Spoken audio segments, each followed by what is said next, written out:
देहांत हुआ है, कैसे देखते हैं? बहुत नहायत ही अफसोस हुआ। मैं गुज़िश्ता 15-20 दिन से खुद बीमार था और बीमारी के दौरान मैंने सोचा कि वो एम्स में दाखिल हैं, लेकिन मैं सोचा कि वो आम तौर पे जाते हैं लोग देखने के लिए, लेकिन कल जब मैं अनंतनाग से श्रीनगर की तरफ निकल रहा था तो सुना, बहुत ही अफसोस हुआ।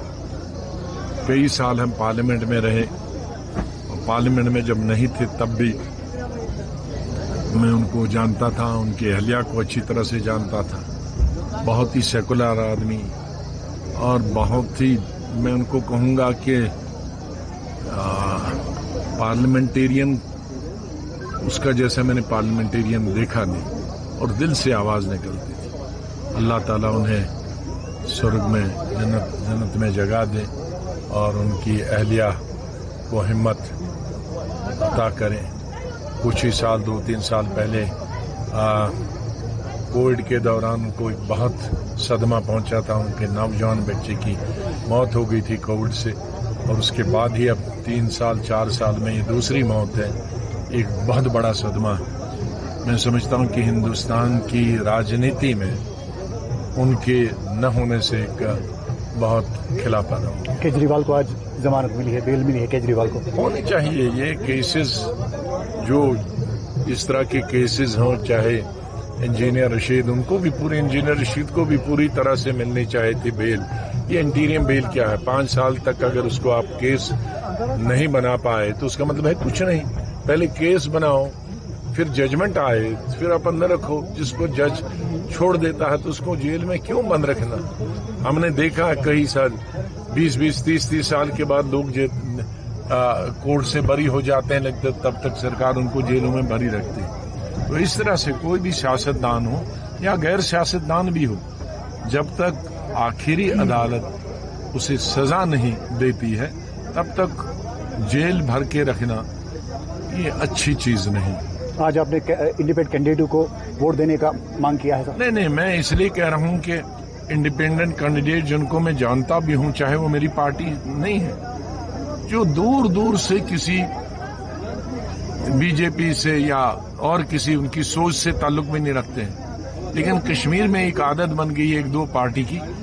हर पार्टी वाला जो उभरता है उनको लगता है ये जीत जाएगा, तो उसको कैसे मारा जाए, उसको कहो ये ए टीम है बी टीम में, ताकि सिर्फ वही 2-3 पार्टियां रहे यहां जीतने के लिए। तो ये तो पार्टी किसी का हक है। यहाँ तो जमहूरियत है।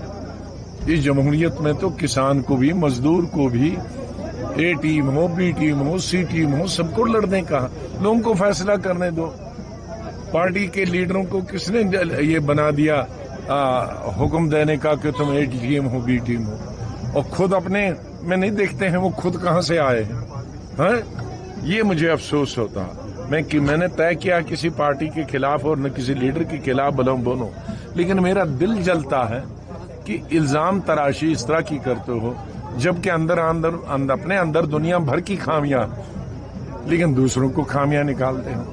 इंसान को सबसे पहले सोचना चाहिए मेरे अंदर क्या खामियां हैं, मैंने क्या कोताहियां की है, मुझी कमजोरियां क्या है, मैं गलत काम कौन कर रहा हूं, क्या उस उम्र के हिसाब से कर भी रहा हूं कि नहीं, मुझे करने भी चाहिए कि नहीं। खुद वो करे जा रहे हो, दूसरे को कह रहे हो एक तो ये मुझे बहुत अफसोस है। और 55 साल में नारे, कई लीडर तो पहले 55 साल पैदा भी नहीं हुए थे। बड़ी बड़ी पोस्टों पे जाने वो लगाइए आप अंदाजा 55 साल पहले कौन नहीं पैदा हुए थे, या 60 साल। मैं एसपी कॉलेज में यही तकरीरें सुनता था। यू गो नोन फुल या नोन फुल इस त्रावन क्या वोट, यू गो सबज रमाल या त्रावन वोट कच शर्ट वरी गई में सह रुमाल तस नोन फुल वचनस तम आय तौर फिर गोस वस तान सह नोन फुल वचन तम आय वचन वचित आय तत नून क्या आय, मगर ये लुक प्यारन लोग लीडरों को वो गलत अवाम को गुमराह नहीं करना चाहिए। जो चीज हो सकती है वही बोलो, जो चीज नहीं हो सकती। मैं 60 साल पहले स्टूडेंट एसपी कॉलेज में भी ये कह सकता, जो नेहरू नहीं कर पाया, जिना नहीं कर पाया, मरहूम शेख मोहम्मद अब्दुल्ला साहब नहीं कर पाए, सरदार पटेल नहीं कर पाया, انگریز نہیں کر پایا. ہم لوگوں کو کیوں دھوکہ دے رہے ہیں, ان کو کیوں گمراہ کر رہے ہیں, ان کو کیوں نہیں سڑک اور پانی اور بجلی کی بات کرتے ہیں, ان کو کیوں روزگار کی نہیں, ان کو کیوں لٹکا کے رکھتے ہیں اس سبز نمک کے پیچھے اور سبز رومال کے پیچھے اور سفید نمک کے پیچھے. یہ مجھے غصہ آتا, جل جاتا ہوں کہ لیڈروں کو راستہ دکھانا چاہیے, انہیں گمراہ نہیں کرنا چاہیے لوگوں.